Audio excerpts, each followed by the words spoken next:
The Assembly will hear an address by Her Excellency Sylvanie Burton, President of the Commonwealth of Dominica.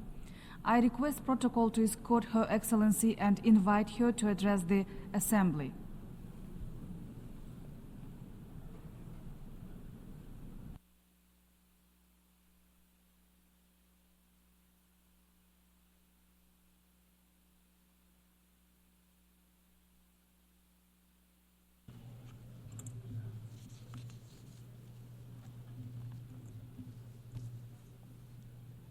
Madam President, Mabrika, Mabrika, I greet you in the language of my Kalinago people, the first people of the Caribbean, of whom I am proud to call my ancestors.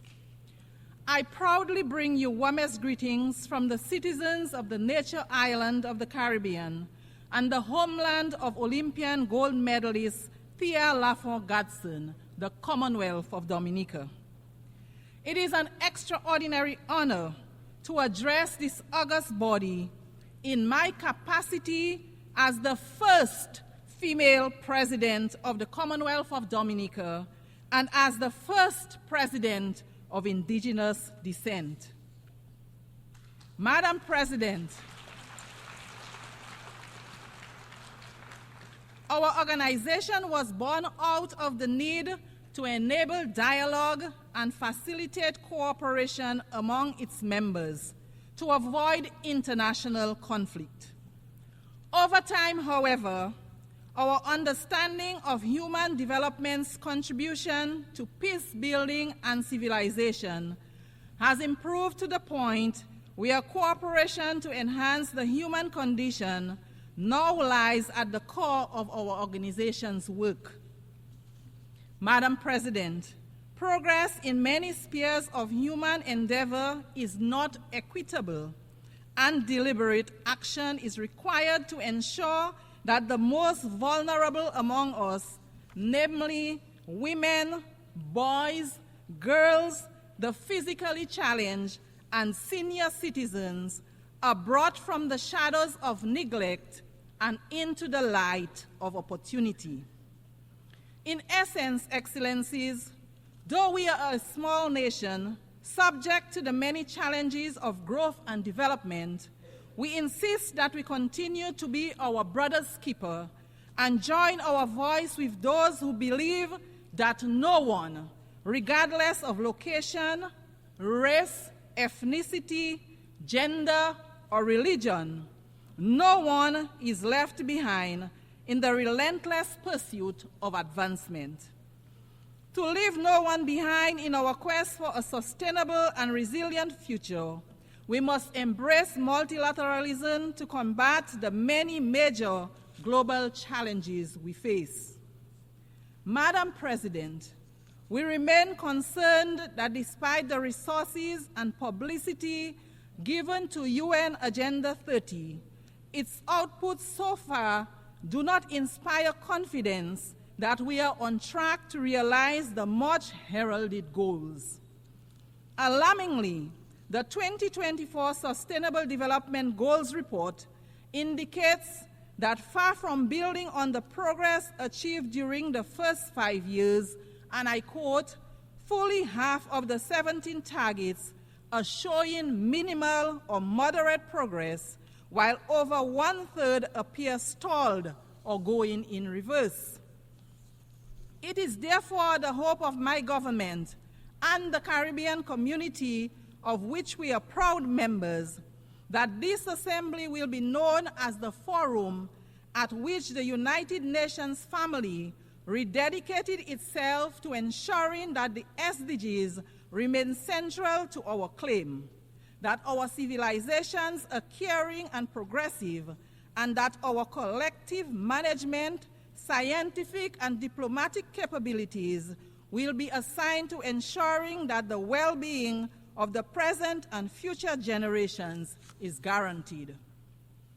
Madam President, for example, despite SDG 3, good health and well-being, the growing burden of non-communicable diseases, NCDs, is an urgent crisis that calls for unified and aggressive approach by all global leaders. The World Health Organization, WHO, concludes that NCDs such as cardiovascular disease, diabetes, hypertension, cancers, and chronic respiratory diseases account for 75% of all deaths worldwide. These diseases not only shorten individual lives, but also imperil the future of our societies, our economies, and our shared global development goals.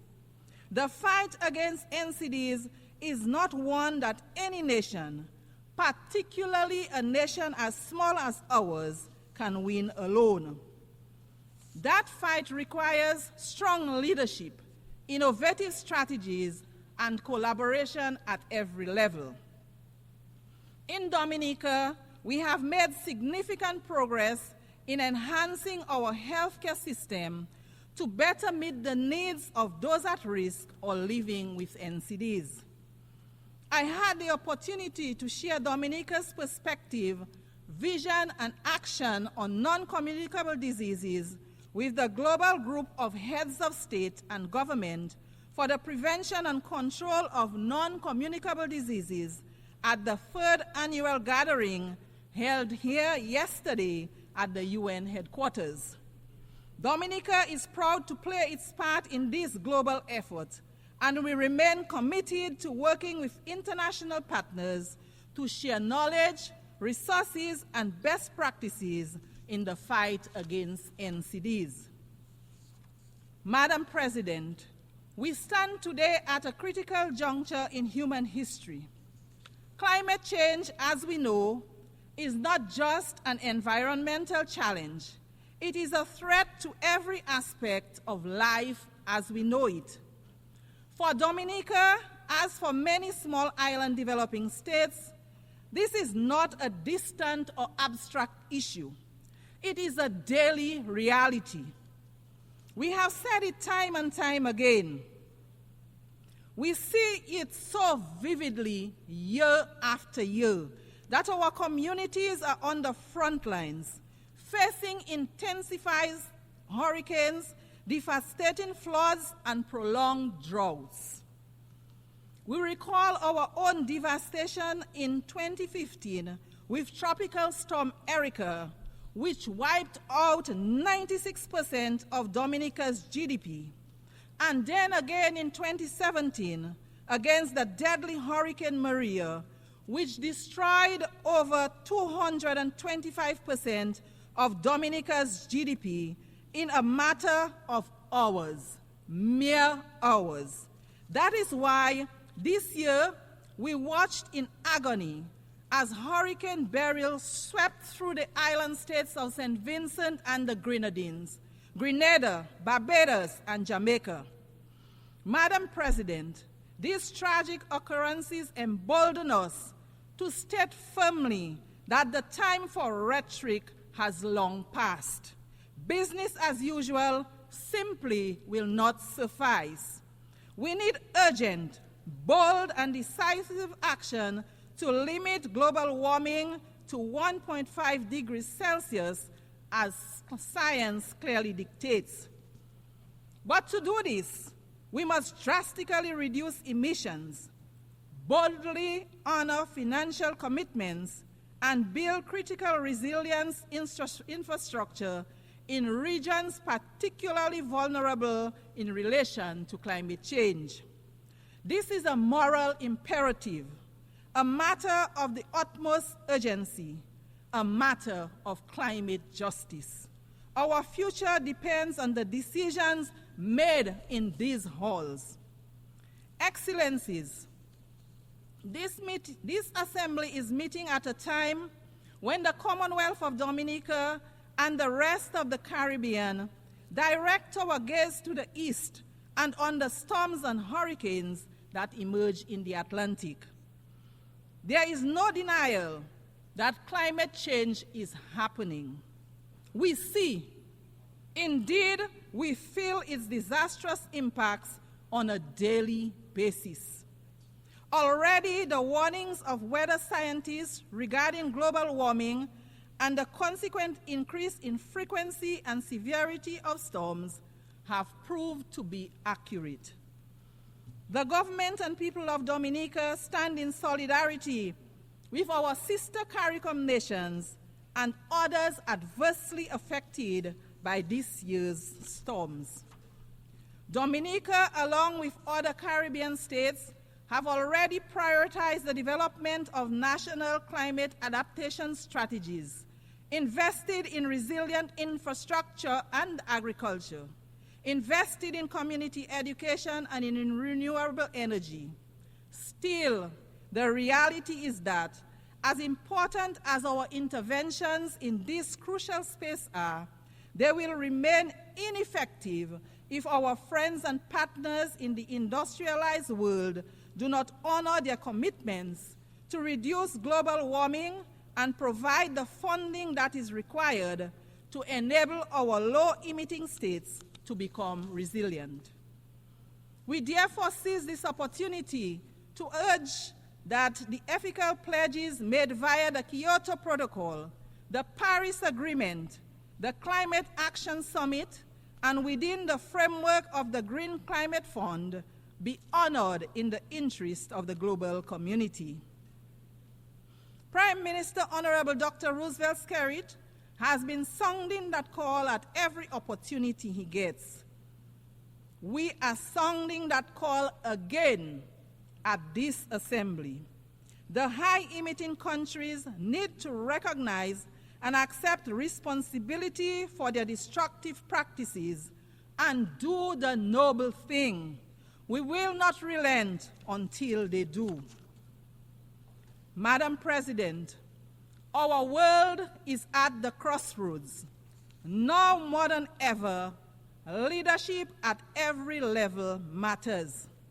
My delegation is of the firm view that the fundamental principles of the UN Charter must be respected, no matter which member state may be under scrutiny. Madam President, this is no source of joy to my delegation, but these critical times demand that important truths be spoken frankly. Madam President, a glaring hypocrisy clouds this august body. When right seems to pass as wrong, wrong seems to pass as right, depending on which member state is being impacted. This practice of might makes right must be discontinued. Madam President, my delegation remains deeply concerned about the ongoing conflicts, particularly in Ukraine, the Middle East, and Sudan, among others. We recognize the crucial role of peace in human development. We are convinced that war is futile. It is this conviction that impels us to urge that the fullest support be given to those entities that are engaged in promoting peace and reconciliation in the Middle East, Ukraine, and Sudan. Just a few examples of locations where war is setting back the human development gains achieved over the years.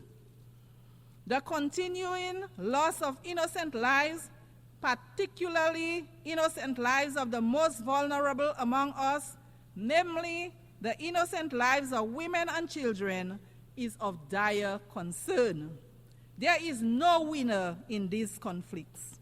And if history has taught us anything, it is that the cost to rebuild after such terrifying and inhuman conflicts is extremely prohibitive. To this end, as long as these conflicts persist, my delegation will not cease to echo the call for an urgent end to these conflicts which have decimated the lives of so many innocent ones. Madam President, we stand in solidarity with the people of Haiti and insist with the other CARICOM member states that the current crisis being confronted by our sister CARICOM state in no way nullifies the entitlement of its people to the recognition of their sacred sovereignty and their right to be central in the search for a fair and durable peace. The government of Dominica remains convinced that the present challenges faced by our sister CARICOM state are in part related to the glorious contribution Haiti made to the quest for justice and freedom in our region and the world. Indeed, the current complexion of this august body would have been unimaginable without the heroic struggles of the Haitian people. As such, the crisis in Haiti is much more than a Caribbean crisis, even if the solution is an obligation that all of the Caribbean states accept wholeheartedly. My delegation therefore unreservedly supports the position of CARICOM on the situation in Haiti, a position that rightly calls for a Haitian-led and owned transition process to bring across systematic changes to our fellow CARICOM member state. It is high time. The heroic sacrifices of Haitian blood and treasure that opened the door to the liberation of so many of our countries, making it possible for us to be members of this august body, deserve no less than the abundant peace and prosperity of the wonderful Haitian people. It is, Madam President, in this same spirit that we welcome the installation of the interim government under the leadership of Dr. Gary Conil and the swearing in of a new cabinet of ministers on June 12th. This process of normalization of life for the people of Haiti has been nothing if not daunting. However, with the support of the international community, there is a glimmer of hope, the dawning of a new day as progress is being made. We remain ever optimistic that ordinary Haitian citizens will once again be able to live, work, and feel at peace in Haiti, an outcome they so richly deserve.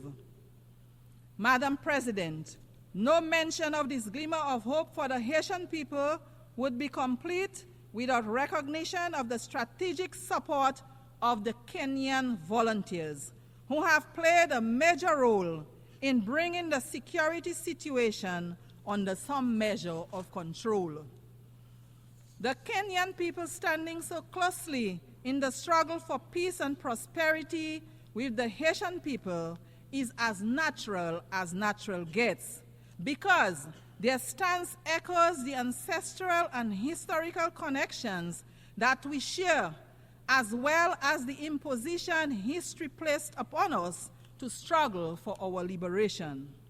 We therefore thank the government and people of Kenya for their mighty effort. We thank also the United States of America and Canada for their generous support for the effort to stabilize Haiti. We also thank the other states which have made and pledged their support to Haiti towards the restoration of an environment conducive to peace and development. Recognition is also due to those who made material contributions to this effort. We urge member states who have pledged financial support to honor those pledges so that the humanitarian gaps can be closed and the food crisis can be resolved. The Haitian people, a people as heroic and resilient as people ever were, deserve better. It is our firm conviction that we in the international community have a responsibility to ensure that the living conditions of the Haitian people are brought to the natural standards of human dignity. Madam President, the Commonwealth of Dominica is keen to underscore its commitment to advocating for unity, justice, peace, and the sustainable human development that they foster. In this regard, we continue to urge that the long-running economic embargo against the people of Cuba be set aside. It hurts the people of Cuba as well as the image of its sponsors. The trade embargo imposed against our brothers and sisters in Cuba continues to be of great concern to us in the Caribbean. Its lifting grows increasingly urgent. Therefore, the Commonwealth of Dominica once again joins the voices of the overwhelming majority of members of this global organization to call for the immediate lifting of trade restrictions and export bans imposed on the good people of Cuba. They are unjustified. They are unjustifiable. They are antiquated. They belong to a bygone era. They should cease to exist. They fall, in our view, within the grand narrative of yet another Caribbean people's struggle for liberation. It is for these reasons that the government of Dominica strongly urges a radical reconsideration of these actions. Madam President, our steadfast advocacy for respect for the United Nations norms of sovereignty and non-interference impels us as well to urge that the right of the government and people of Venezuela to resolve internal challenges without outside interference be respected. We renew our condemnation of the United States' imposition of sanctions on Venezuela. The resulting hardship forced upon the people of Venezuela needs an immediate and complete end. Madam President, in closing, my delegation is pleased to leave this august body with reference to a most valuable and appropriate gift for this forum at this point in time. My ancestors, the Kalinago people, lived in harmony with Mother Nature, drawing on nature for food and general well-being, including medicinal plants. The benefits to a life in harmony with Mother Nature are many. Their impact on the environment was minimal. The benefits to human health were long, active lives with minimal burden of chronic diseases. My ancestors also lived a communal life marked by social cohesion. My delegation recommends this way of life of our Kalinago people to this body. Madam President, I wish Your Excellency and all the delegations participating in the 79th session every success in their deliberations.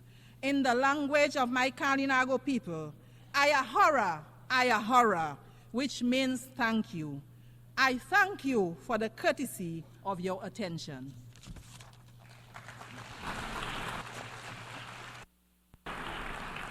On behalf of the Assembly, I wish to thank the President of the Commonwealth of Dominica.